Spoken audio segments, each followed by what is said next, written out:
차가운 밤비가 인천항의 아스팔트 위로 쉴 새 없이 쏟아져 내렸다.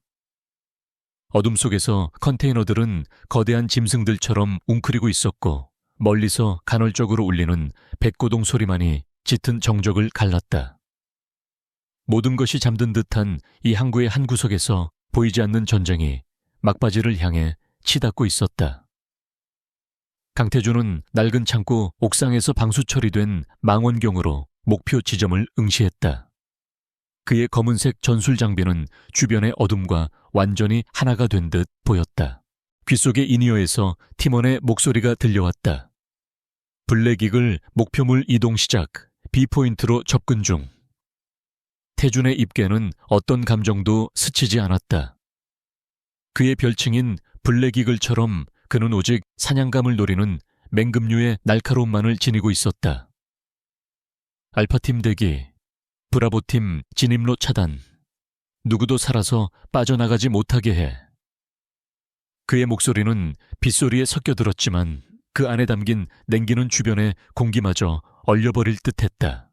밀수 조직원들이 거래를 위해 트럭에 접근하는 순간 태준의 신호가 떨어졌다. 실행. 그 한마디는 죽음의 서곡이었다. 사방에서 잠복해 있던 NIS 특별수사팀 요원들이 소음기가 장착된 총을 들고 유령처럼 나타났다. 순식간에 총성이 터져 나왔고 비명은 짧았다. 태준은 망원경으로 모든 상황을 지켜보았다. 그의 눈은 한치의 흔들림도 없이 전장을 훑으며 혹시 모를 변수를 확인했다. 모든 것이 그의 계획대로 마치 잘 짜인 악보처럼 완벽하게 흘러갔다. 작전은 5분도 차이 되지 않아 끝났다. 생존자는 없었고 목표였던 첨단 무기 부품들은 고스란히 회수되었다. 팀원들이 현장을 수습하는 동안에도 태준은 그 자리에 서서 비에 젖은 항구를 내려다보았다. 그의 심장은 평소와 다름없이 규칙적으로 뛰었다. 성공의 기쁨도 살인에 대한 죄책감도 없었다. 그에게 있어 이것은 그저 임무일 뿐이었다. 감정은 판단을 흐리게 하고 실수를 유발하는 가장 위험한 요소였다. 그래서 그는 아주 오래전에 자신의 감정을 스스로 봉인해버렸다. 같은 시각 서울의 한 작은 언론사 사무실에서는 다른 종류의 싸움이 벌어지고 있었다. 한서연 기자는 산더미처럼 쌓인 자료에 파묻힌 채 며칠째 밤을 새우고 있었다. 그녀의 눈은 핏발이 서 있었지만 그 안의 빛은 꺼지지 않았다. 그녀는 최근 자살로 종결된 천명그룹의 한 연구원 사건을 집요하게 파고들고 있었다. 경찰은 우울증으로 인한 충동적인 선택이라고 발표했지만 서연의 직감은 그것이 거짓이라고 말하고 있었다. 죽은 연구원은 천명그룹의 극비 프로젝트에 참여하고 있었고 그의 아내는 남편이 죽기 며칠 전부터 누군가에게 협박당하고 있었다고 증언했다. 하지만 어떤 이유에서인지 그녀는 곧 진술을 번복했다. 서연은 책상 위에 놓인 조상철 회장의 사진을 노려보았다. 자선 활동가이자 존경받는 기업가라는 가면, 뒤에 숨겨진 그의 진짜 얼굴을 그녀는 보고 싶었다. 분명 이 사건의 배후에는 거대한 어둠이 도사리고 있었다. 하지만 증거가 없었다.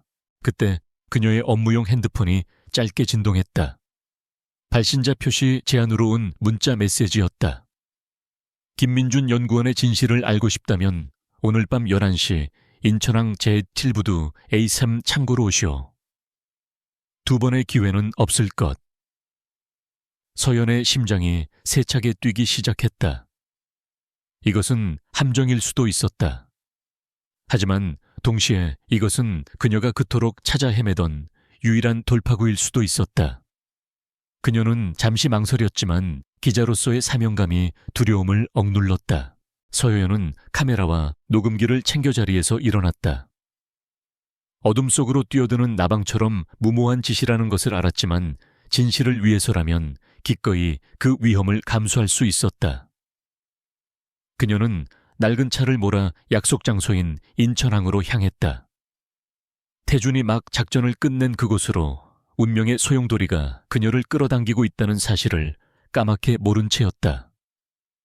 그녀의 작은 차가 항구의 어두운 길로 접어들었을 때 태준은 막 현장에서 철수하려던 참이었다. 태준은 차에 오르기 전 마지막으로 항구 주변을 둘러보았다. 그의 예민한 감각이 무언가 미세한 불협화음을 감지했다. 너무 조용했다. 작전은 끝났지만 공기 중에는 여전히 긴장감이 감돌았다. 그때 그의 시야에 낡은 승용차 한 대가 들어왔다. 너무나 평범해서 오히려 의심스러운 차였다. 저 차가 왜 이런 시간에 이런 외진 곳으로 들어오는 거지? 그는 팀원에게 조용히 명령했다. 방금 들어온 회색 승용차 확인해봐. 서효연은 약속된 에이슬은 창고 근처에 차를 세우고 숨을 죽였다. 문자는 창고로 오라고 했지만 안으로 들어가는 것은 어리석은 짓이었다. 그녀는 주변의 컨테이너 더미 뒤에 몸을 숨기고 창고를 주시했다. 얼마 지나지 않아 검은색 세단 2대가 창고 앞에 멈춰 섰다. 차에서 내린 남자들은 조상철 회장의 비서실장과 서연이 자료에서 본 적 있는 폭력 조직의 간부들이었다. 그녀는 심장이 멎는 것 같은 충격을 느끼며 카메라를 들었다. 그들은 무언가를 거래하고 있었다. 비서실장이 돈으로 보이는 가방을 건네자 조직 간부는 작은 USB 하나를 넘겼다. 아마도 죽은 김민준 연구원이 남긴 자료일 것이다. 서연은 떨리는 손으로 셔터를 눌렀다. 어둠 속에서도 그녀의 전문가용 카메라는 그들의 얼굴과 거래 장면을 선명하게 포착했다. 증거를 잡았다는 흥분도 잠시 그녀는 몸을 움직이다가 낡은 드럼통을 건드리고 말았다. 쾅 하는 소리가 고요한 부두에 울려 퍼졌다. 누구냐? 남자들이 소리치며 이쪽으로 총구를 돌렸다. 서연은 모든 것이 끝났다고 생각했다. 그녀는 본능적으로 몸을 돌려 미친 듯이 달리기 시작했다. 뒤에서 거친 욕설과 함께 발소리가 따라붙었다. 저 여자 잡아. 절대로 놓치면 안 돼. 그녀는 오직 살아야 한다는 생각뿐이었다. 카메라가 든 가방을 필사적으로 끌어안은 채 그녀는 어둠 속의 컨테이너 미로 사이를 헤집고 달렸다. 배가 터질 것 같았고 다리는 청은망은 무거웠다. 태준의 이니어에서 다급한 보고가 들려왔다. 블랙이글 에이슬은 창고 근처에서 총격 발생 신원 미상의 여성 한 명이 추격당하고 있다. 아까 그 회색 차량의 주인으로 보인다. 태준의 눈이 차갑게 빛났다. 자신의 구역에서 허락되지 않은 사냥이 벌어지고 있었다. 그는 즉시 명령했다. 추격자들을 처리해. 그 여자는 생포한다. 임무에 방해가 되는 변수는 제거해야지. 그는 직접 차를 몰아 총성이 들린 곳으로 향했다. 서연은 더 이상 뛸 힘도 없었다. 막다른 길에 다다른 그녀가 절망적으로 뒤를 돌아봤을 때 추격자들이 섬뜩한 미소를 지으며 다가오고 있었다. 한 남자가 그녀의 머리채를 거칠게 움켜쥐었다. 네가 뭘 봤는지는 모르지만 이제 아무것도 못 보게 될 거야. 그 순간 여러 대의 검은색 차량이 헤드라이트를 밝히며 그들 주위를 완벽하게 포위했다. 눈부신 빛의 남자들이 당황하는 사이 차에서 내린 그림자들이 소리 없이 그들을 제압했다. 서연은 모든 것이 너무나 순식간에 일어나서 현실감을 잃었다. 그녀를 붙잡고 있던 남자가 비명도 지르지 못하고 쓰러졌다. 그리고 그녀의 눈앞에 한 남자가 서 있었다. 온통 검은 옷을 입은 그림자보다 더 깊은 어둠을 품은 남자였다. 그는 바로 강태준이었다. 태준은 아무 말 없이 서연을 위아래로 훑어보았다. 그의 눈빛은 마치 무생물을 관찰하는 것처럼 차가웠다. 서연은 공포와 혼란 속에서 그를 마주보았다. 이 남자는 누구일까? 자신을 구해준 것일까? 아니면 또 다른 위협일까? 그녀의 손에 든 카메라에 태준의 시선이 잠시 머물렀다. 그 짧은 순간 서연은 자신이 더 깊은 심연으로 빠져들고 있음을 직감했다. 강태준의 그림자가 한서연 위로 길게 드리워졌다. 주변의 모든 소음이 거짓말처럼 사라지고 서연의 귓께는 자신의 거친 숨소리와 심장 소리만이 울렸다. 방금 전까지 자신을 위협하던 남자들은 소리 없이 쓰러져 있었고 그들을 제압한 검은 옷의 사내들은 일사불란하게 주변을 경계하고 있었다. 이 모든 상황의 중심에 서 있는 남자 강태준은 어떤 표정의 변화도 없이 서연을 내려다보고 있었다. 그의 눈은 감정이란 것이 존재하지 않는 심해처럼 깊고 차가웠다. 서연은 본능적인 위협을 느끼며 몸을 뒤로 물렸다. 흙과 빗물이 묻은 손으로 카메라 가방을 더욱 세게 끌어안았다. 저 남자의 눈빛은 그녀가 지금까지 마주했던 어떤 위험보다도 더 근원적인 공포를 불러일으켰다. 그는 구원자인가 아니면 또 다른 포식자인가?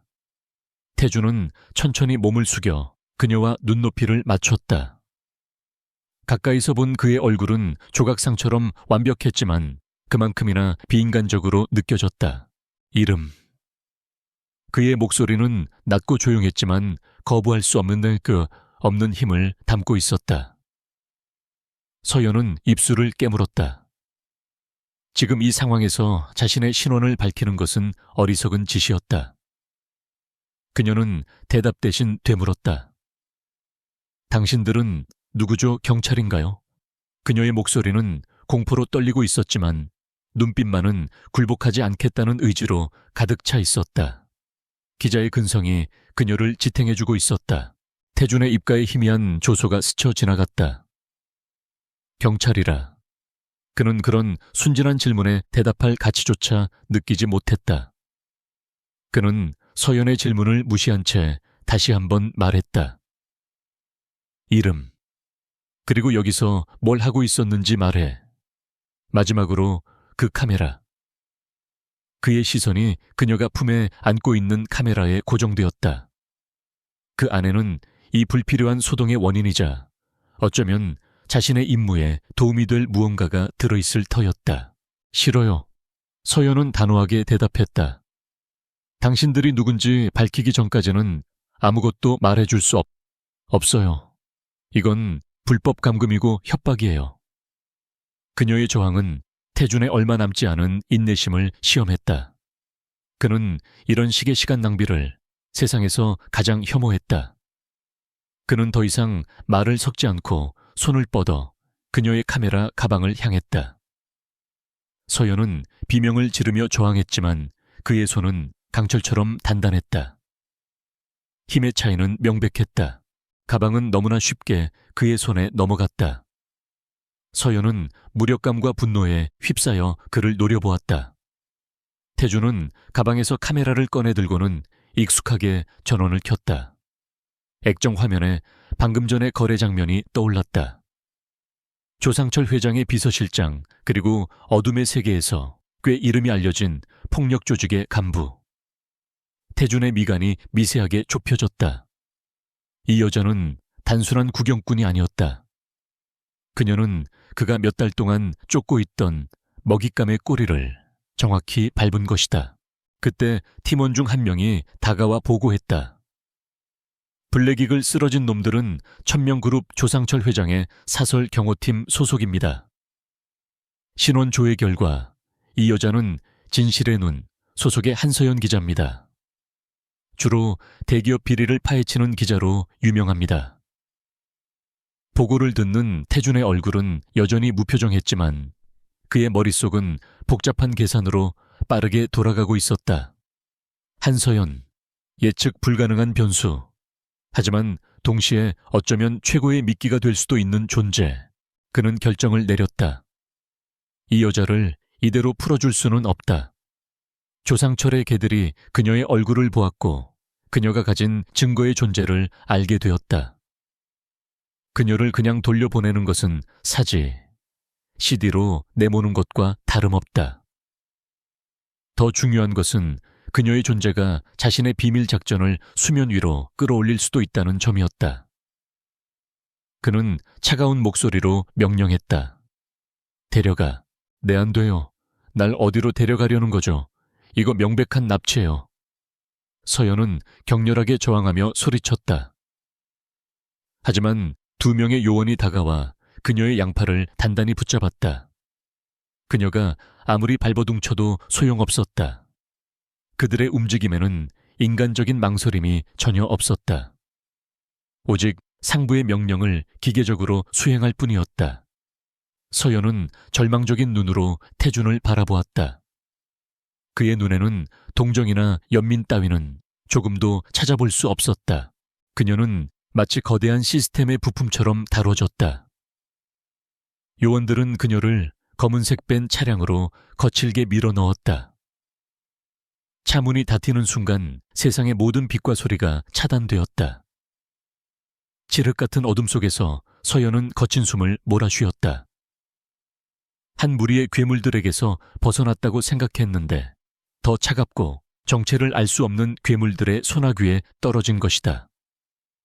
차가 움직이기 시작하자 그녀의 몸이 속수무책으로 흔들렸다.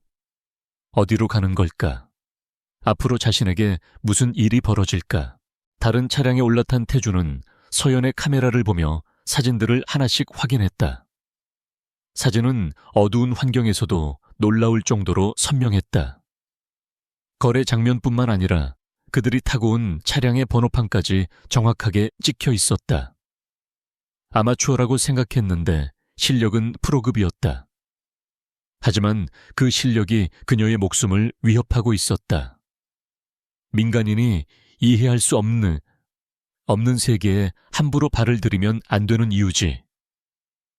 그는 혼잣말처럼 중얼거렸다. 그는 부하에게 연락했다. 한서연 기자의 신상 정보, 최근 취재 내용 주변 인물까지 전부 샅샅이 조사해 1시간 내로 보고하도록. 그는 카메라를 끄고 창밖의 어둠을 응시했다.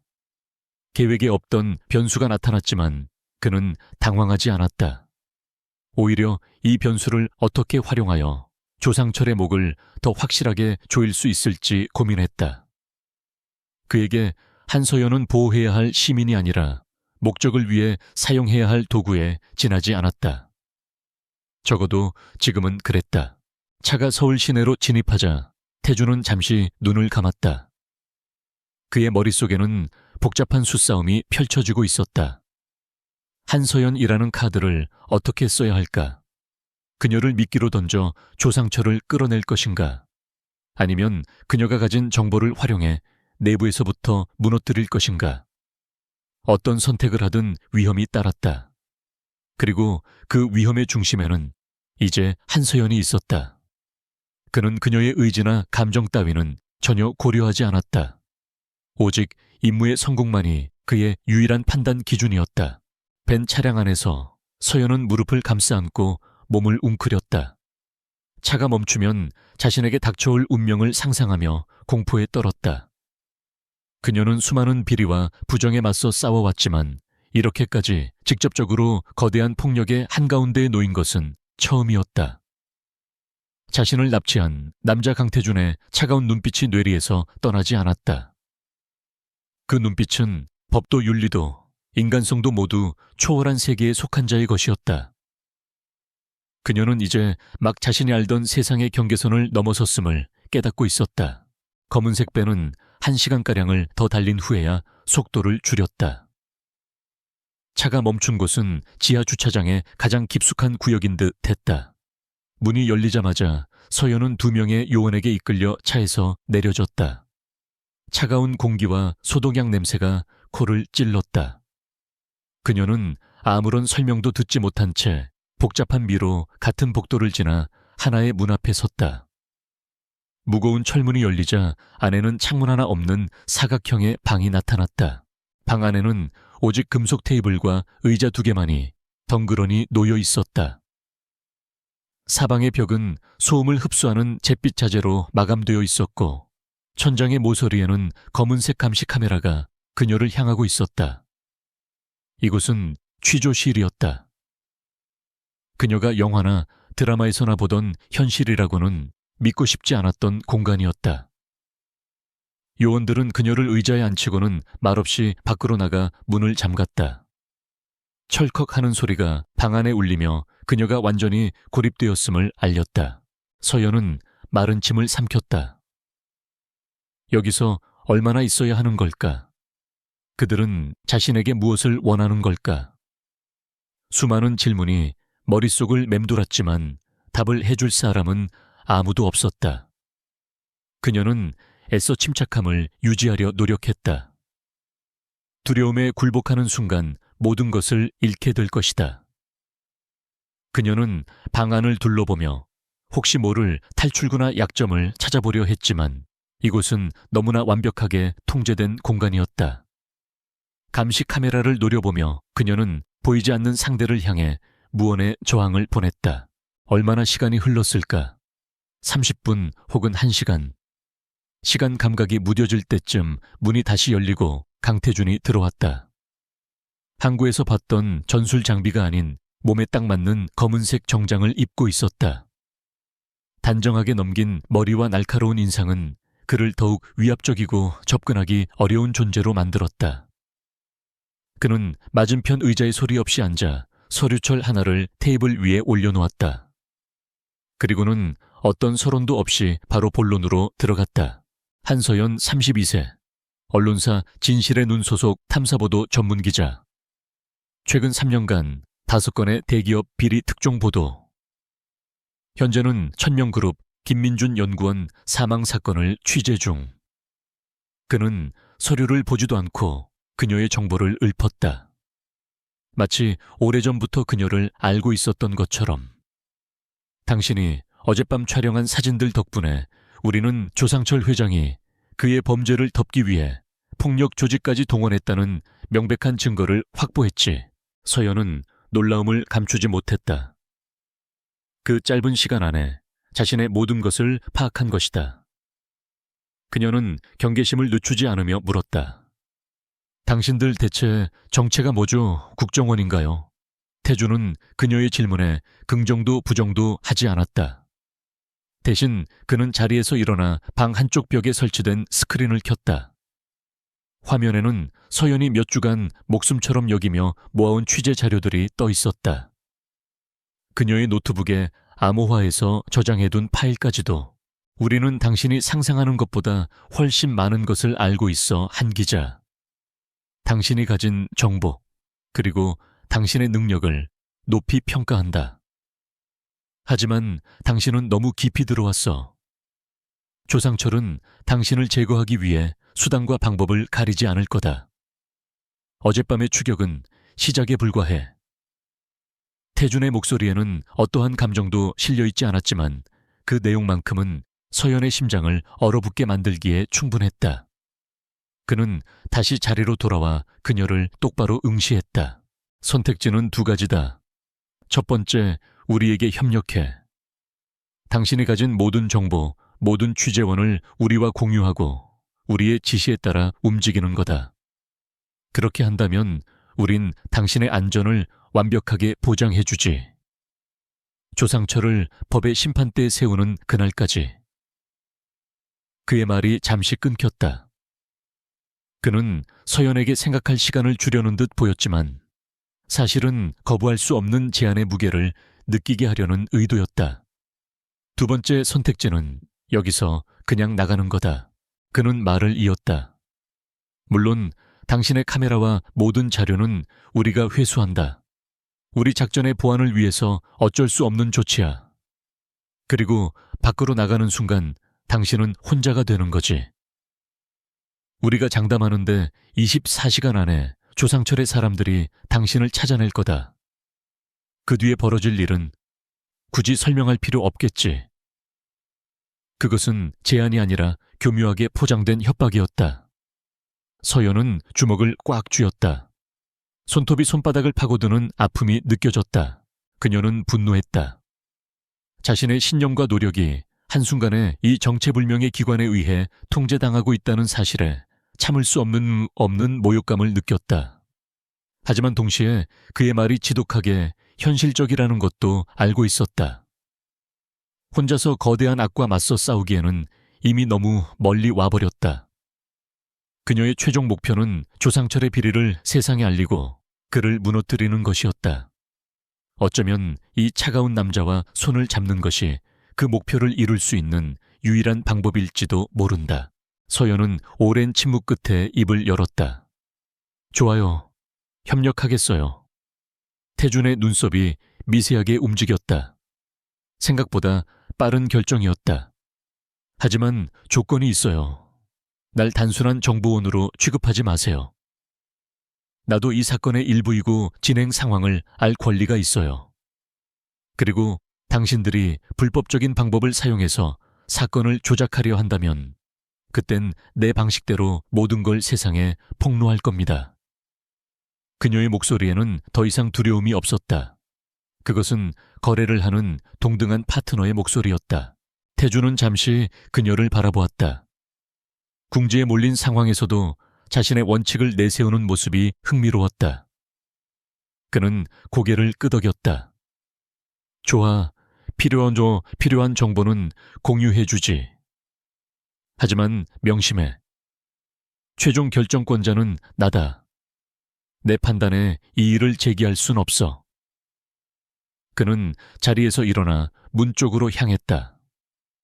이제부터 당신은 우리의 보호를 받게 될 거다. 공식적으로 당신은 당분간 실종 처리된다. 그렇게 차가운 방 안에서 두 사람의 위험한 계약이 성립되었다. 서연은 요원들에게 이끌려 다른 장소로 옮겨졌다. 그곳은 서울 시내가 내려다 보이는 고급 오피스텔이었다. 겉보기에는 평범했지만 현관문과 창문에는 최첨단 보안 장치가 설치되어 있었고 집안 곳곳에는 보이지 않는 감시의 눈이 번뜩이고 있었다. 모든 것이 갖춰진 편리한 공간이었지만 서연에게는 황금으로 만든 감옥처럼 느껴졌다. 그녀는 통유리 창 앞에 서서 복잡하게 얽힌 도시의 불빛을 내려다보았다. 자신의 삶이 이제 돌이킬 수 없는 길로 들어섰음을 직감했다. 한편 다른 공간에 마련된 통제실에서 태주는 여러 개의 모니터를 통해 서연의 모습을 지켜보고 있었다. 그녀의 얼굴에는 혼란과 결의가 뒤섞여 있었다.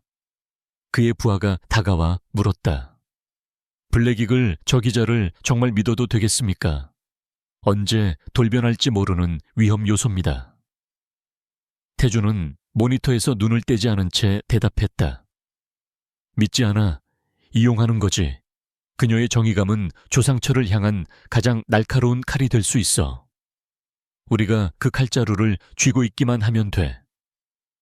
그의 눈빛은 여전히 어떤 감정도 담고 있지 않았다. 게임은 이제 막 시작되었을 뿐이었다. 안전가옥에서의 생활은 완벽한 고립이었다. 한서연은 24시간 감시를 받고 있다는 사실을 잘 알고 있었다.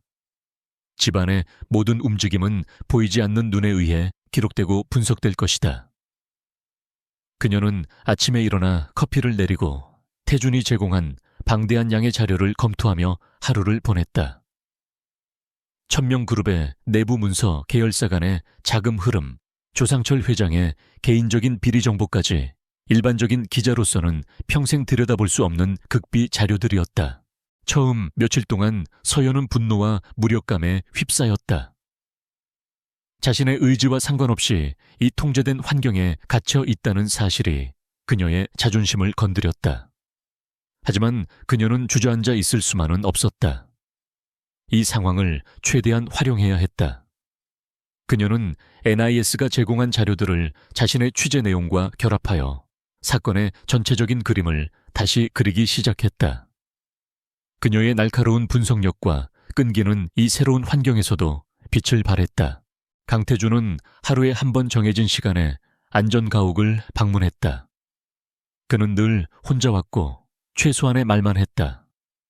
진척 상황은 새롭게 알아낸 건 그의 질문은 언제나 용건만 간단히 감정 없이 던져졌다. 서연은 자신이 분석한 내용을 브리핑했고 태준은 아무런 표정 변화 없이 듣고는 추가 지시를 내리거나 새로운 자료를 건네주고 떠났다. 그들의 관계는 철저히 공적인 선을 넘지 않았다. 서여연은 그런 태준의 모습이 답답했다. 저 남자는 정말 감정이란 게 없는 걸까? 피도 눈물도 없는 기계 같았다.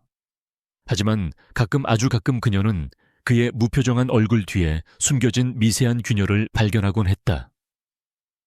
그녀가 밤을 새워 자료를 분석한 것을 보고는 다음 날 피로회복제를 테이블 위에 놓고 간다거나 그녀가 무심코 좋아한다고 말했던 특정 브랜드의 커피 원두를 사다 놓는 시기였다.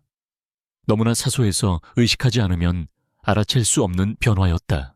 그러던 어느 날 서연은 자료를 분석하다가 이상한 점을 발견했다. 조상철이 해외에 설립한 페이퍼 컴퍼니 중 하나의 자금 흐름이 유독 특이했다. 거액의 돈이 들어왔다가 여러 개의 계좌로 쪼개져 나갔는데 그중 하나가 국내의 한 보육원으로 향하고 있었다. 조상철의 이미지 메이킹을 위한 자선 활동일 수도 있었지만 금액이 너무나 컸고 시기도 미심쩍었다. 그녀는 이 보육원에 무언가 특별한 비밀이 숨겨져 있음을 직감했다. 그날 저녁 태준이 방문했을 때 서연은 이 사실을 보고했다.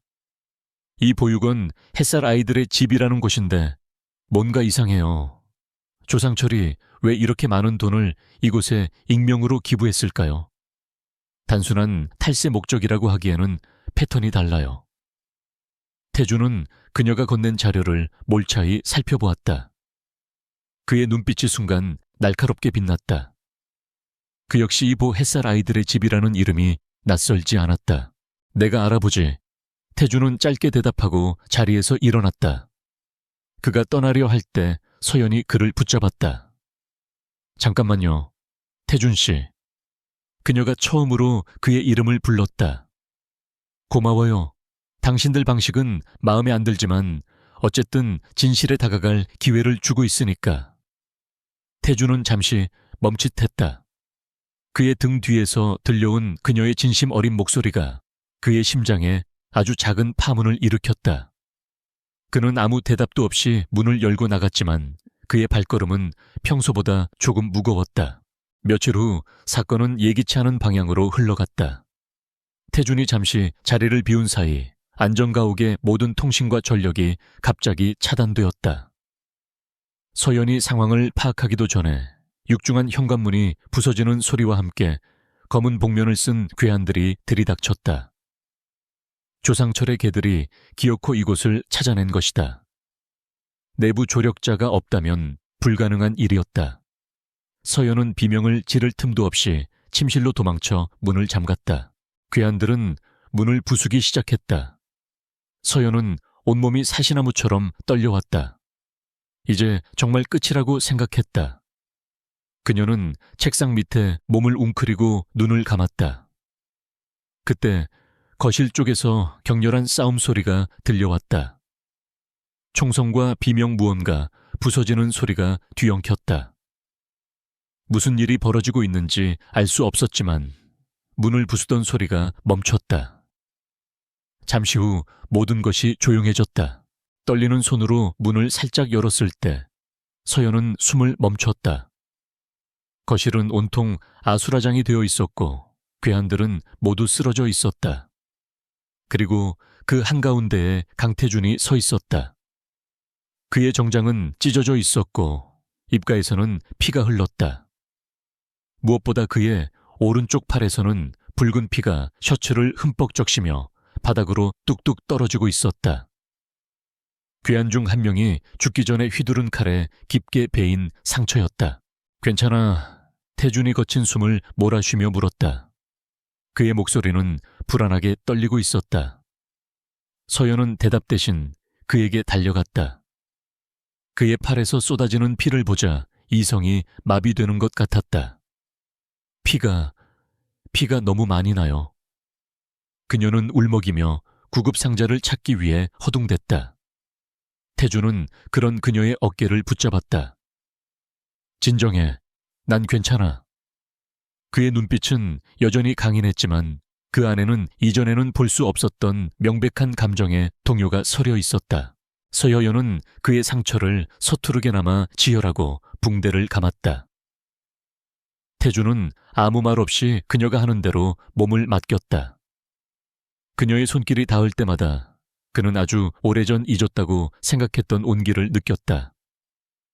위험한 상황에서 이 여자를 잃을지도 모른다는 공포가 자신을 지배했다는 사실을 그는 스스로 인정해야 했다. 그는 본능적으로 움직였다. 계획도 계산도 없이 오직 그녀를 구해야 한다는 생각 하나만으로. 그것은 그가 가장 경계하던 감정의 영역이었다. 그날 밤 태주는 안전가옥을 떠나지 않았다.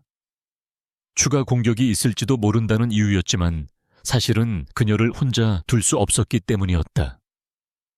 그는 소파에 앉아 상처의 고통을 참아냈고 서연은 그의 곁에서 뜬 눈으로 밤을 지새웠다. 아무런 대화도 없었지만 둘 사이에는 이전과는 다른 종류의 침묵이 흘렀다.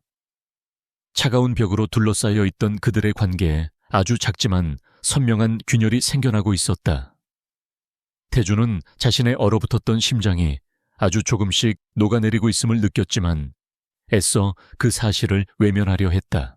안전가옥 습격 사건은 모든 것을 바꿔놓았다. 강태주는 즉시 한서연을 새로운 장소로 옮겼다. 그곳은 이전보다 훨씬 더 삼엄한 경비 시스템을 갖춘 국정원 소유의 비밀시설 중 하나였다. 창밖으로는 인적이 드문 숲이 보일 뿐 도시의 불빛은 보이지 않았다.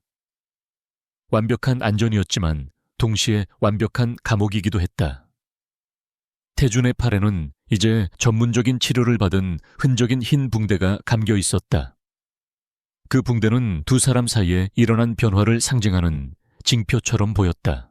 그날의 공격은 역설적으로 그들에게 가장 중요한 단서를 제공했다. 조상철이 그토록 폭력적으로 반응했다는 것은 서연이 발견한 햇살 아이들의 집이라는 보육원이 그의 가장 민감한 아킬레스건임을 증명하는 것이었다. 태주는 더 이상 망설이지 않았다. 그는 팀의 모든 정보력과 인력을 총동원하여 이 보육원의 실체를 파헤치기 시작했다. 이제 수사의 초점은 명확해졌다. 모든 비밀은 바로 그곳에 숨겨져 있었다. 그때부터 두 사람의 공조는 새로운 국면을 맞이했다. 이전까지의 관계가 감시자와 정보 제공자에 가까웠다면 이제 그들은 공동의 목표를 가진 파트너가 되었다. 태주는 NIS의 막강한 자원을 활용해 정보를 수집했다. 해커들은 보육원의 재무 기록과 후원자 명단을 빼냈고 감청팀은 관련된 모든 인물들의 통신을 감시했으며 현장 요원들은 보육원 주변에 잠복하여 오가는 모든 것을 기록했다. 데이터는 홍수처럼 밀려 들어왔다. 하지만 데이터는 그 자체로 의미를 갖지 못했다. 그것은 서연의 몫이었다. 태준이 가져온 차가운 사실의 조각들을 가지고 서연은 그 안에 숨겨진 인간의 이야기와 추악한 진실을 꿰어 맞추기 시작했다. 그녀는 수십 년치 신문 기사를 뒤지고 퇴임한 정치인 명단과 보육원 이사진의 이름을 대조했으며 천명그룹의 수상한 자금 흐름과 보육원의 행사 일정을 연결했다. 그녀의 책상은 거대한 퍼즐판이 되었다. 태주는 그녀가 일하는 모습을 몰차히 지켜보곤 했다. 수많은 정보들 사이에서 길을 잃지 않고 핵심을 꿰뚫어보는 그녀의 능력은 경이로웠다. 그는 전략을 세우고 목표를 제거하는 데에는 전문가였지만 흩어진 단서들 속에서 거대한 서사를 발견하는 데에는 서툴렀다. 반면 서연은 그가 가져온 총과 칼 같은 정보에 날카로운 논리에 칼날을 세워주었다. 그들의 능력은 완벽하게 서로를 보완하며 시너지를 만들어냈다. 그리고 마침내 그들은 끔찍한 진실의 실체와 마주하게 되었다. 햇살 아이들의 집은 단순한 돈 세탁 창구나 조상철의 이미지 관리를 위한 위장막이 아니었다. 그곳은 악마의 양성소였다. 조상철은 수십 년에 걸쳐 고아들 중에서 특별한 재능을 가졌거나 심리적으로 취약한 아이들을 선별하여 입양했다. 그리고 그들에게 최고의 교육과 환경을 제공하는 동시에 자신에 대한 절대적인 충성심을 갖도록 세뇌시켰다. 그렇게 길러진 아이들은 성인이 되어 조상철의 가장 충성스러운 손발이 되었다. 그의 불법 사업을 관리하는 회계사로 정적을 제거하는 암살자로 경쟁사의 정보를 빼내는 해커로 사회 곳곳에 심어졌다. 지난번 안전가옥을 습격했던 괴한들도 바로 그곳 출신들이었다. 그들은 조상철을 아버지로 여기며 그를 위해서라면 어떤 범죄든 기꺼이 저지를 준비가 되어 있는 사병, 애시빙 집단이었다. 조상철은 자신의 왕국을 지키기 위해 인간을 도구로 키워내는 거대한 시스템을 구축한 것이었다. 모든 사실이 밝혀졌을 때 방 안에는 무거운 침묵이 흘렀다. 서연은 참을 수 없는 역겨움에 몸을 떨었고 태준의 얼굴은 분노로 굳어 있었다. 그의 눈에서는 그동안 볼 수 없었던 활화산 같은 뜨거운 감정이 이글거렸다. 아이들을 이용해 자신의 제국을 건설한 조상철의 방식은 그가 증오하는 모든 악의 집약체였다. 그는 주먹을 너무 세게 쥔 나머지 손가락 마디가 하얗게 변했다. 그 순간부터 수사는 방역으로 전환되었다. 그들은 더 이상 진실을 파헤치는 것에 만족하지 않았다. 이제는 괴물의 네트워크를 해체하기 위한 전쟁 계획을 세워야 했다. 통제실의 거대한 디지털 화이트보드 위로 조상철을 중심으로 한 거미줄 같은 관계도가 그려졌다. 정계제계, 법조계, 그리고 어둠의 세계까지 그의 촉수는 닿지 않은 곳이 없었다. 태준은 냉정을 되찾고 전략을 구상하기 시작했다. 머리를 직접 치는 건 어리석은 짓이야. 먼저 팔다리를 잘라내야 해. 그는 네트워크의 가장 약한 고리부터 하나씩 끊어내기로 했다. 해외 비자금 루트를 차단하고 뇌물로 연결된 정치인을 낙마시키며 무기 밀매 현장을 급습하여 그의 자금줄과 방패를 동시에 무력화시키는 다각적인 계획이었다. 그의 목소리는 차가웠지만 그 안에는 반드시 심판하겠다는 결의가 담겨 있었다. 서연도 계획에 적극적으로 의견을 더했다. 단순히 습격만 해서는 안 돼요. 우리가 가진 정보를 언론에 흘려서 여론을 움직여야 해요. 조상철이 가장 두려워하는 건 대중의 시선이에요. 그가 쌓아 올린 존경받는 기업가라는 허상을 우리가 직접 무너뜨리는 거죠. 그녀는 자신만이 할 수 있는 방식으로 전쟁에 참여할 준비가 되어 있었다. 늦은 밤 작전 계획이 완성되었을 때 두 사람은 잠시 말을 잃었다. 화이트보드를 가득 메운 계획은 너무나 거대하고 위험했다. 실패는 곧 죽음을 의미했다. 지친 태준이 잠시 관자놀이를 누르자 서연은 조용히 다가가 그의 다치지 않은 쪽 어깨에 손을 얹었다. 우린 할 수 있어요. 그 작은 접촉과 나지막한 목소리에 태준은 잠시 눈을 감았다. 차가운 전략의 세계에 스며든 인간적인 온기였다. 이제 그들은 단순한 파트너를 넘어 같은 전장에 선 동지였다. 스크린 불빛이 그들의 결연한 얼굴을 비추고 있었다. 전쟁은 시작되었다. 그들의 첫 번째 공격은 성공적이었다. 한서연이 흘린 정보는 정확한 타이밍에 언론을 통해 터져나왔고 강태준의 팀은 그 혼란을 틈타 조상철의 자금 세탁 루트 중 하나를 급습하여 막대한 양의 비자금과 거래 장부를 확보했다. 조상철의 철옹성 같던 제국에 처음으로 균열이 생긴 순간이었다. 통제실의 모니터로 작전 성공 보고를 받으며 태준과 서연은 짧은 눈빛을 교환했다. 말은 없었지만 그 안에는 승리를 공유한 동지애가 담겨 있었다. 성공의 여파로 조상철의 조직은 잠시 혼란에 빠졌다. 내부의 배신자를 색출하고 예상치 못한 손실을 수습하느라 분주했다. 덕분에 태준과 서연에게는 폭풍 전야의 고요함과 같은 짧은 휴식 시간이 주어졌다. 며칠 동안 팽팽하게 당겨져 있던 긴장의 끈이 잠시 느슨해지자 억눌려 있던 피로와 함께 다른 감정들이 고개를 들기 시작했다. 두 사람 사이에는 작전과 정보 외에 다른 무언가가 흐르기 시작했다. 그날 밤 바깥에는 거센 비바람이 몰아치고 있었다. 마치 세상의 종말이라도 온 듯 천둥과 번개가 밤하늘을 갈랐다. 서연은 창가에 서서 바깥 풍경을 바라보았다. 그때 펑 하는 소리와 함께 안전가옥의 모든 불이 꺼졌다. 비상전력등 몇 개만이 희미한 주황색 빛을 발하며 어둠을 겨우 몰아내고 있었다. 외부의 전력망에 문제가 생긴 모양이었다. 첨단 보안 시스템의 일부와 감시 카메라 역시 일시적으로 작동을 멈췄다.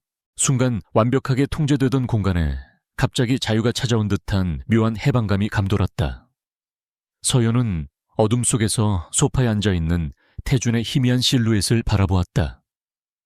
그는 이런 상황에서도 조금의 동요도 없이 침착했다. 배고프지 않아요. 서연이 먼저 침묵을 깼다. 이런 날에는 따뜻한 국물이 생각나는데 라면이라도 끓여 먹을까요? 그녀의 목소리는 어둠 때문인지 평소보다 조금 더 부드럽게 들렸다. 태준은 대답 대신 작게 고개를 끄덕였다. 서연은 비상용 랜턴을 찾아 부엌으로 향했다. 다행히 가스레인지는 작동했다. 그녀는 익숙한 솜씨로 물을 끓이고 라면을 준비했다. 태준은 어느새 그녀의 등 뒤에 서서 랜턴을 비춰주고 있었다. 좁은 부엌에서 두 사람의 그림자가 길게 늘어졌다. 보글보글 나면 끓는 소리와 빗소리만이 정적을 채웠다. 평소라면 상상할 수 없는 너무나 일상적이고 평범한 풍경이었다. 그들은 거실 테이블에 마주 앉아 촛불 하나를 켜고 김이 모락모락 나는 라면을 먹기 시작했다. 태준은 말없이 면을 입으로 가져갔다. 서연은 그런 그를 바라보다가 불쑥 물었다. 왜 이 일을 해요? 태준의 젓가락질이 순간 멈췄다. 그는 고개를 들어 서연을 보았다. 촛불에 비친 그녀의 눈동자가 진지하게 빛나고 있었다. 목숨을 걸 만큼 가치 있는 일인가요? 이 어둠 속에서 괴물이랑 싸우다 보면 자기 자신도 괴물이 되어버릴 것 같은데. 태준은 잠시 창밖의 어둠을 응시했다. 그는 오랫동안 누구에게도 이런 질문을 받아본 적이 없었다. 스스로에게조차 묻지 않았던 질문이었다. 그는 천천히 입을 열었다. 괴물을 잡으려면 괴물의 소굴로 들어갈 수밖에 없으니까. 너무나 교과서적인 대답이었다. 서연은 실망하지 않고 다시 물었다. 처음부터 그랬던 건 아닐 거 아니에요. 강태준이라는 사람도 원래는 웃고 울고 화낼 줄 아는 평범한 사람이었겠죠. 그녀의 말은 그의 가장 깊은 곳을 건드렸다. 그는 라면 그릇을 내려놓고 서연을 바라보았다. 당신은 왜 기자가 됐지? 왜 그렇게까지 진실에 집착하는 거야? 이번에는 그가 질문을 던졌다. 서연은 잠시 과거를 회상하는 듯 눈을 감았다. 어릴 때 아버지가 작은 공장을 하셨는데 대기업의 횡포로 하루아침에 모든 걸 이루셨어요. 아무도 저희 얘기를 들어주지 않았죠. 그때 결심했어요. 힘없고 억울한 사람들의 목소리가 되어주겠다고. 진실만이 세상을 바꿀 수 있는 유일한 무기라고 믿으니까요. 그녀의 목소리에는 어떤 꾸밈도 없었다. 오직 굳건한 신념만이 담겨 있었다. 태준은 그 신념이 눈부시다고 생각했다. 자신은 이미 오래전에 잃어버린 감정이었다. 그는 그녀의 열정이 부러웠고 동시에 위태로워 보였다. 그는 자신도 모르게 마음속 이야기를 조금 꺼내놓았다. 내게도 파트너가 있었어. 나보다 더 정의롭고 뜨거운 심장을 가진 친구였지. 5년 전 작전에서 내 잘못된 판단 때문에 그 친구를 잃었어. 그의 목소리는 낮게 잠겨 있었다. 그때 깨달았지. 감정은 사치고 판단을 흐리게 하는 독이라는 걸. 완벽한 요원이 되기 위해선 인간이기를 포기해야만 했어. 그것은 고백이었다. 그가 5년 동안 아무에게도 하지 못했던 스스로를 옥죄어온 족쇄의 정체였다. 서연은 아무 말도 하지 않았다. 그녀는 그저 그의 아픔을 가만히 들어주었다. 그녀의 눈빛이 그에게 괜찮다고, 당신 탓이 아니라고 말해주고 있었다. 두 사람 사이에는 깊은 침묵이 흘렀다. 촛불이 흔들릴 때마다 서로의 얼굴에 깃든 슬픔과 연민이 그림자처럼 어른거렸다. 태준은 서연의 얼굴을 가만히 바라보았다. 그녀의 존재 자체가 그가 애써 외면해온 모든 것을 흔들고 있었다. 그녀의 온기가, 그녀의 신념이 자신의 얼어붙은 세계에 균열을 내고 있었다. 그는 자신도 모르게 그녀를 향해 손을 뻗으려는 충동을 느꼈다. 바로 그 순간 팟하는 소리와 함께 방의 모든 조명이 환하게 켜졌다. 정전이 끝난 것이다. 갑작스러운 빛에 두 사람은 잠시 눈을 찡그렸다. 환한 형광등 불빛 아래 촛불의 로맨틱한 분위기는 온데간데 없이 사라졌다. 감시 카메라도 다시 작동하기 시작했을 것이다. 어색한 침묵이 흘렀다. 태주는 슬며시 손을 거두고 자리에서 일어났다. 늦었군. 이만 쉬지. 그의 목소리는 다시 원래의 차가운 톤으로 돌아와 있었다. 하지만 이전과는 미묘하게 달랐다. 무언가 돌이킬 수 없이 변해버렸다는 것을 두 사람 모두 느끼고 있었다.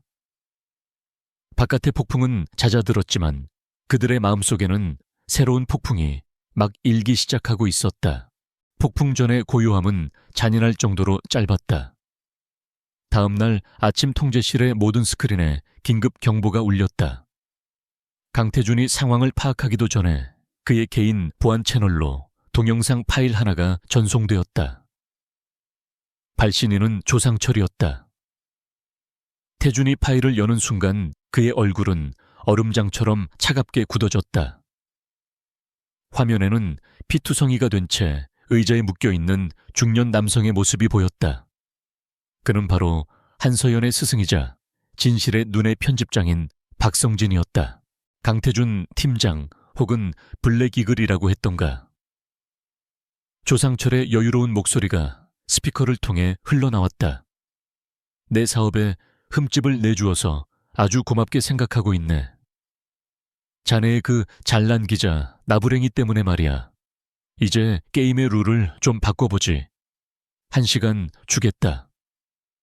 한서연 기자를 인천 북항 폐공장으로 혼자 보내.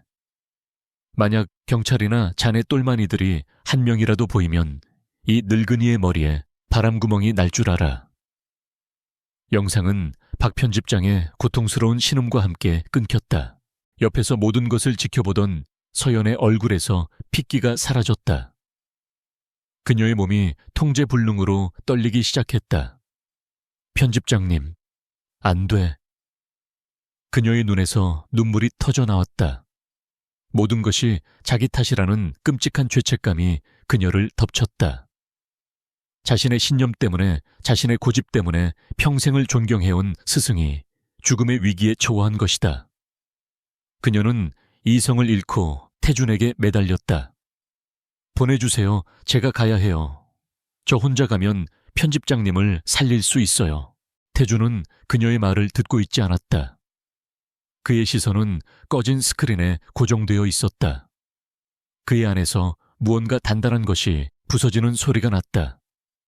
지난 5년간 그는 어떤 상황에서도 감정을 배제하고 가장 이성적이고 효율적인 판단을 내리도록 스스로를 훈련해왔다. 인질의 목숨보다 작전의 성공과 국가의 이익이 우선이었다. 하지만 지금 서연의 절망적인 눈물을 보는 순간 그 모든 원칙과 이성은 산산조각 나버렸다. 그의 안에서 들끓기 시작한 것은 차가운 분노였다. 조상철이 선을 넘었다. 감히 그녀의 세계를 건드리고 그녀에게 이런 고통을 주었다. 통제실에 있던 팀원들은 처음으로 그의 얼굴에서 살기를 보았다. 그것은 임무 수행 중의 냉혹함과는 차원이 다른 지극히 개인적이고 파괴적인 분노였다. 태준은 주먹으로 테이블을 내리쳤다.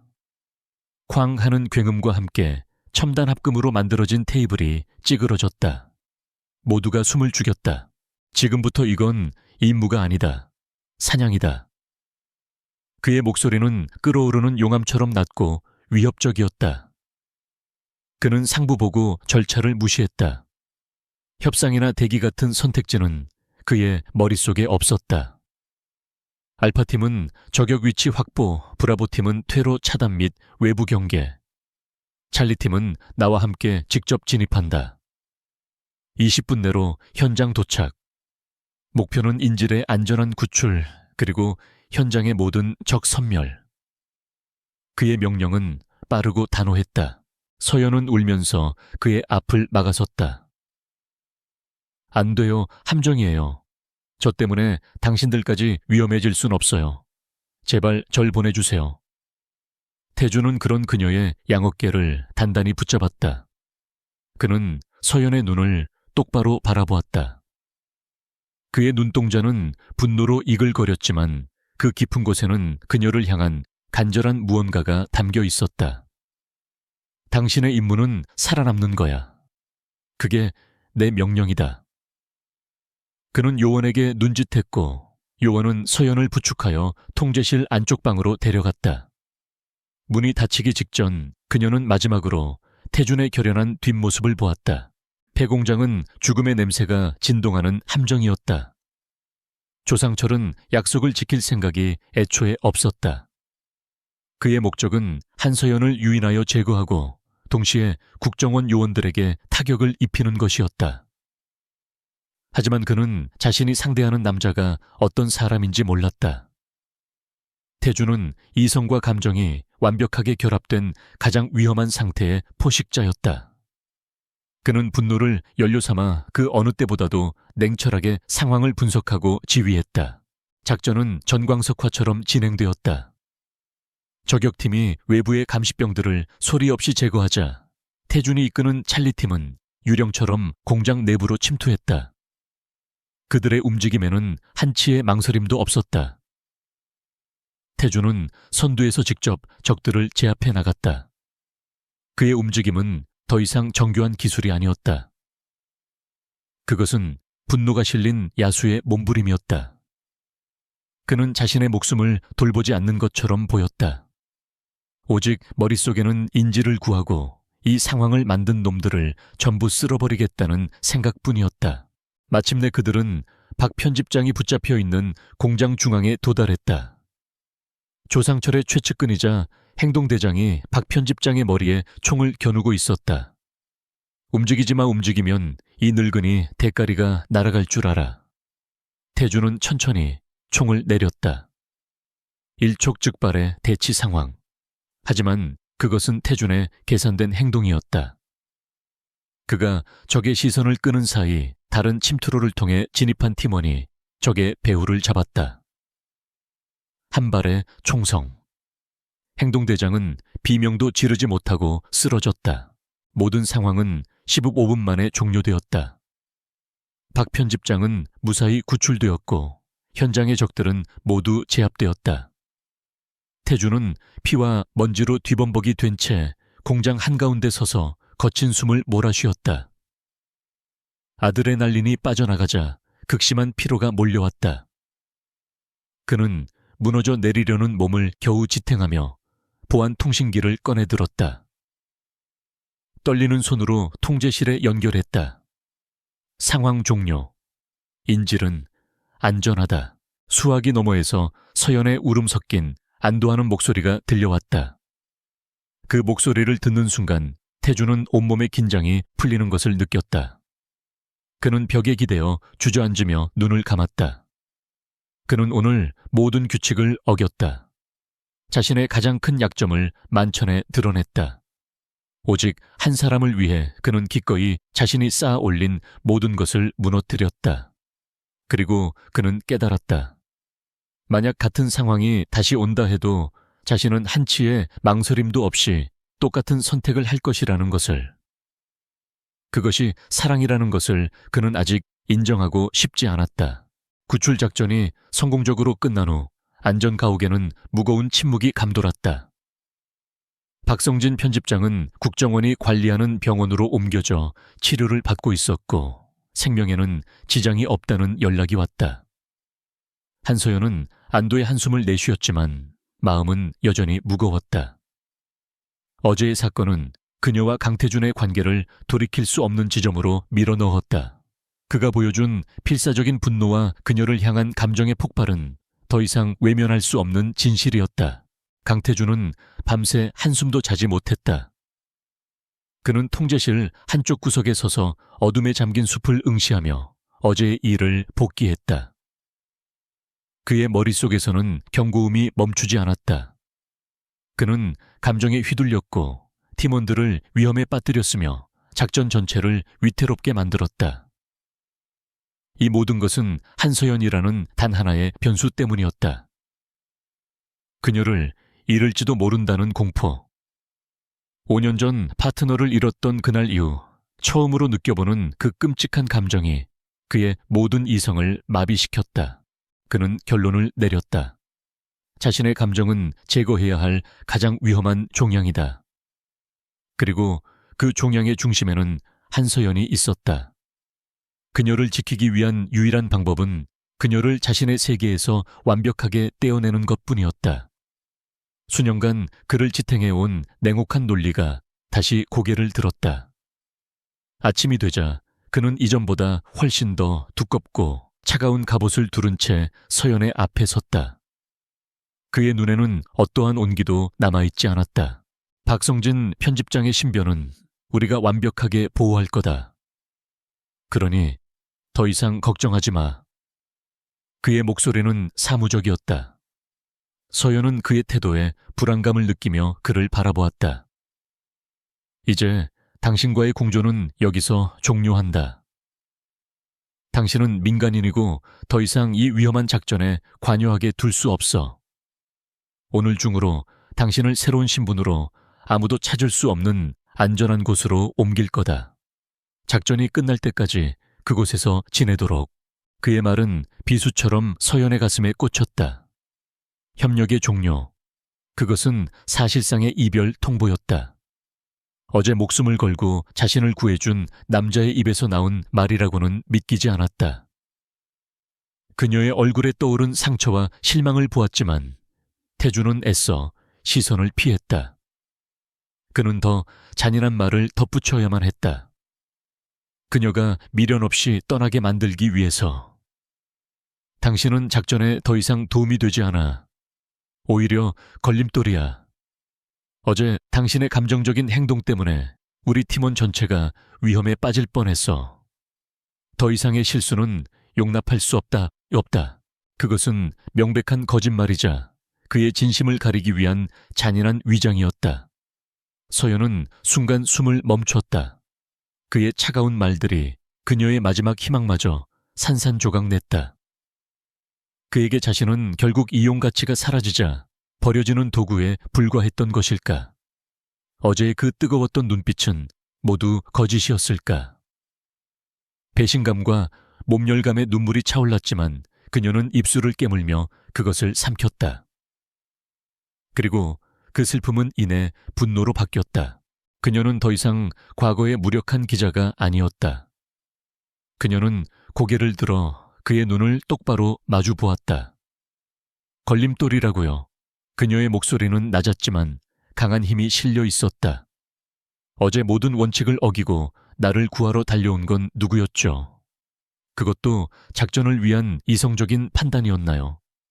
이 모든 게 내 감정적인 행동 탓이라고요. 위선 떨지 말아요, 강태준 씨. 그녀는 한 걸음 그에게 다가섰다. 그의 흔들리는 눈동자를 놓치지 않았다. 도망치려는 거잖아요. 이 모든 상황에서, 그리고 당신 자신에게서. 당신은 날 보호하기 위해 밀어내는 게 아니야. 당신이 두려우니까 이러는 거지. 누군가를 마음에 담는다는 게 그 사람을 잃을까봐 걱정하는 당신의 그 감정이 무서운 거잖아요. 당신이야말로 겁쟁이야. 그녀의 말은 정확하게 그의 심장을 관통했다. 그가 애써 외면하고 부정하려 했던 진실이었다. 태주는 아무런 대답도 하지 못했다. 그의 완벽한 논리의 성벽에 금이 가기 시작했다. 서연은 그의 앞에서 멈춰 섰다. 나는 당신의 약점이 아니에요. 내 신념 사람들을 향한 내 마음, 그 모든 게 바로 나의 힘이에요. 당신이 오래전에 잃어버렸다고 말했던 바로 그거요. 난 더 이상 숨거나 도망치지 않아요. 이 싸움이 끝날 때까지 내 자리에서 내가 할 수 있는 일을 할 겁니다. 당신이 막을 순 없어요. 그녀의 선언은 그의 세계관 전체에 대한 정면 도전이었다. 태주는 할 말을 잃었다. 그녀의 주장은 너무나도 옳아서 반박할 수가 없었다. 그녀의 강인함 앞에서 그가 쌓아 올린 철벽은 무의미했다. 그는 그녀를 지키고 싶었지만 그녀는 이미 스스로를 지킬 수 있는 강한 전사가 되어 있었다. 그의 차가운 이성과 그녀를 향한 뜨거운 감정이 머릿속에서 격렬하게 충돌했다. 무엇이 옳은 것인가? 그녀를 안전하게 격리시키는 것 아니면 그녀의 힘을 믿고 함께 싸우는 것. 정답을 알 수 없었다. 결국 태주는 아무 말 없이 몸을 돌렸다. 그는 자신의 명령을 철회하지도 그렇다고 강제로 집행하지도 않았다. 그저 묵묵히 방을 나갈 뿐이었다. 그의 뒷모습은 그 어느 때보다도 혼란스러워 보였다. 방 안에 홀로 남은 서연은 거친 숨을 몰아쉬었다. 그와의 정면 충돌은 모든 감정을 소진하게 만들었다. 하지만 그녀는 후회하지 않았다. 그들의 감정적인 갈등은 이제 수면 위로 완전히 드러났다. 적과 맞서기 전 그들은 먼저 자기 자신과 그리고 서로의 마음과 싸워 이겨내야만 했다. 강태주는 그녀를 떠나보내지 않았다. 대신 그는 그녀를 마지막 작전 브리핑에 참석시켰다. 그의 그 어떤 말보다도 그 행동 하나가 그녀의 힘을 인정하고 그녀를 파트너로서 신뢰하기로 결정했음을 보여주는 증거였다. 통제실에는 마지막 결전을 앞둔 팀원들의 굳은 얼굴만이 가득했다. 거대한 스크린에는 그들의 최종 목표물인 조상철이 소유한 최고급 호텔의 설계도가 떠 있었다. 오늘 밤 그곳에서는 조상철이 주최하는 연례자선 갈라 행사가 열릴 예정이었다. 그곳은 조상철이 자신의 부와 권력을 과시하고 정재계의 검은 커넥션을 유지하는 위선의 무대였다. 그리고 바로 오늘 그 무대는 그의 제국이 무너져 내리는 심판의 장소가 될 것이었다. 태주는 두 갈래로 진행될 작전 계획을 설명하기 시작했다. 하나는 빛의 공격이었고 다른 하나는 그림자의 공격이었다. 두 개의 공격이 완벽하게 맞물릴 때 비로소 괴물의 심장을 꿰뚫을 수 있었다. 태준과 그의 팀은 검의 역할을 맡았다. 그들은 호텔의 보안 시스템을 뚫고 내부로 침투하여 조상철의 사병들을 무력화하고 결정적인 순간에 그를 체포하는 임무를 맡았다. 이것은 고도의 기술과 무력이 필요한 그림자의 공격이었다. 반면 한서연은 진실이라는 이름의 방패이자 가장 날카로운 창의 역할을 맡았다. 그녀는 언론사 소속 기자라는 합법적인 신분으로 갈라 행사에 참석할 것이었다. 그녀의 진짜 임무는 행사장 최상층에 위치한 조상철이 자신의 은밀한 파트너들을 만나는 비밀 집무실에 접근하는 것이었다. 그리고 그곳에서 오가는 모든 대화, 모든 거래를 초소형 카메라로 촬영하여 전 국민에게 생중계하는 것이었다. 그것은 조상철의 사회적 생명을 끊어버릴 빛의 공격이었다. 작전의 성공은 이 두 개의 공격이 얼마나 정교하게 맞물리느냐에 달려 있었다. 실패란 있을 수 없었다. 작전 시작 직전 태주는 서연에게 통신 장비와 위장 카메라를 건넸다. 그는 잠시 아무 말 없이 그녀의 눈을 바라보았다. 그의 눈에는 더 이상 혼란이나 두려움이 없었다. 오직 그녀에 대한 깊은 신뢰만이 담겨 있었다. 모든 걸 당신에게 걸었어. 다치지 마. 그것은 사랑 고백은 아니었지만 강태준이 할 수 있는 가장 진솔한 형태의 고백이었다. 그들은 이제 동등한 파트너이자 서로의 목숨을 맡긴 동지였다. 화려한 갈라 행사장 안은 대한민국의 모든 권력이 모인 듯한 착각을 불러일으켰다. 서연은 우아한 드레스 차림으로 사람들 사이에 섞여 미소를 지으면서도 귓속의 작은 수신기를 통해 들려오는 태준의 목소리에 모든 신경을 집중했다. 동시에 호텔의 환풍구와 서비스 엘리베이터를 통해 침투한 태준의 팀은 소리 없는 그림자처럼 움직이고 있었다. 화려한 샹들리에 불빛 아래의 위선과 차가운 콘크리트 벽 뒤에 팽팽한 긴장감이 극명한 대조를 이루었다. 마침내 서연은 목표 지점인 최상층 VVIP 라운지 근처에 도달했다. 지금부터 방송 시작. 그녀는 태준에게 짧게 신호를 보낸 후 브로치로 위장된 카메라를 켰다. 그녀의 언론사 홈페이지와 모든 소셜미디어 채널을 통해 조상철 회장의 두 얼굴이라는 자극적인 제목의 라이브 방송이 시작되었다.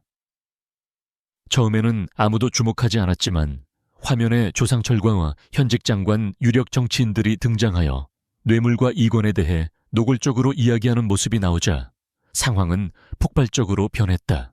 시청자 수는 기하급수적으로 늘어났고 대한민국은 실시간으로 거대한 비리의 현장을 목격하게 되었다.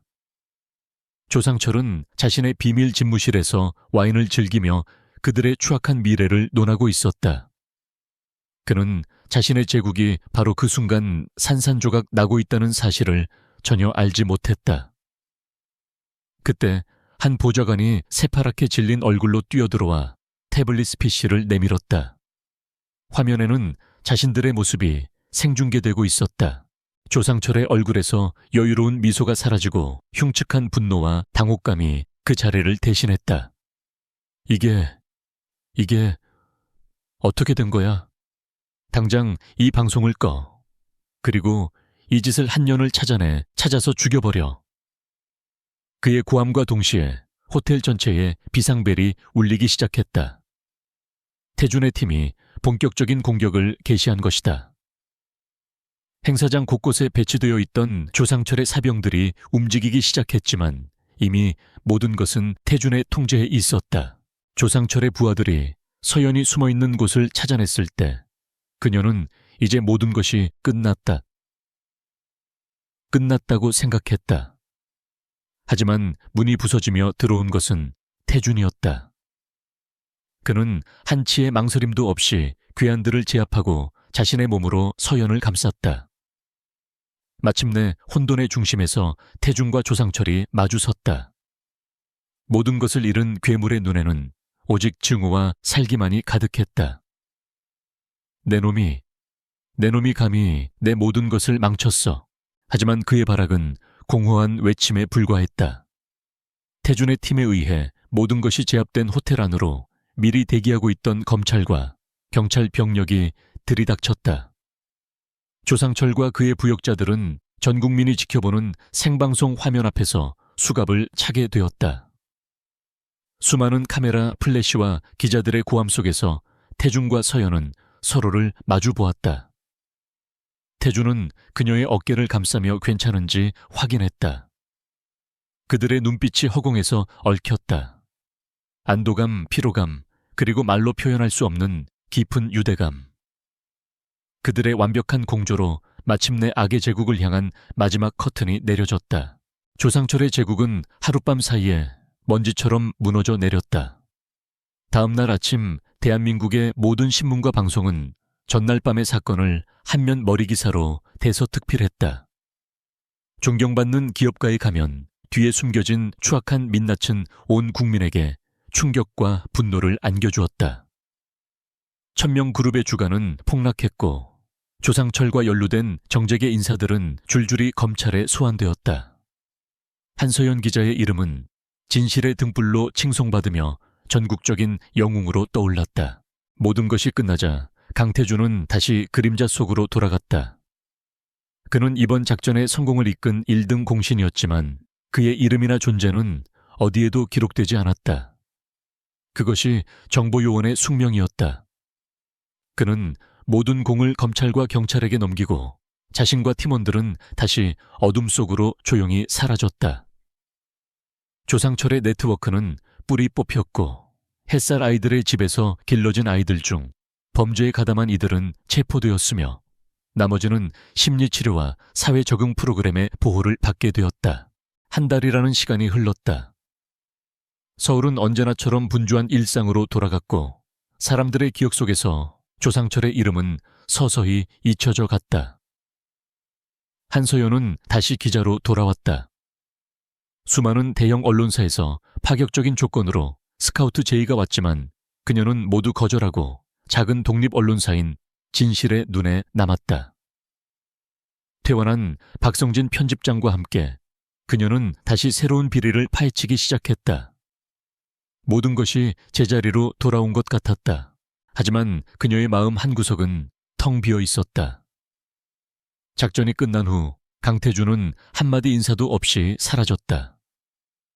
그녀는 그가 살아있는지 다치지는 않았는지 알 수 있는 방법이 없었다. 가끔 밤이 되면 그 차가웠지만 누구보다 뜨거웠던 남자의 눈빛이 떠올라 잠을 설쳤다.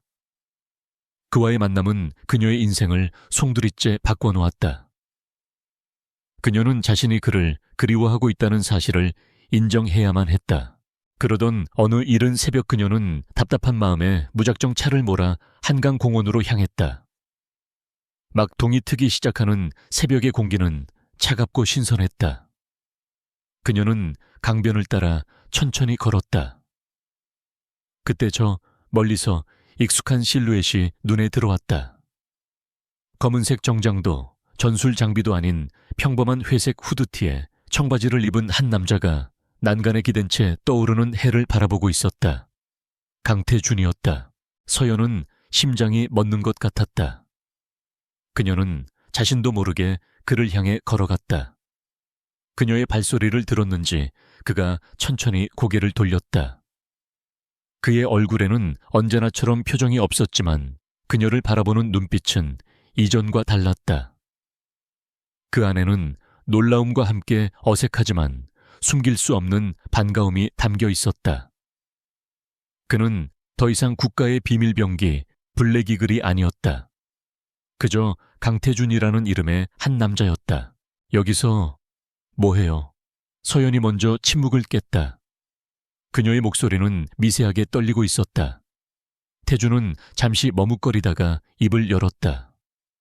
그냥 잠이 안 와서. 그의 대답은 서툴렀다. 수많은 적들 앞에서도 흔들리지 않던 그가 그녀 앞에서는 평범한 남자처럼 긴장하고 있었다. 두 사람 사이에는 어색하지만 간질거리는 침묵이 흘렀다. 태준이 먼저 다시 입을 열었다. 보고 싶었어. 그의 목소리는 너무나 작아서 하마터면 강바람 소리에 묻힐 뻔했다. 서연은 자신의 귀를 의심했다.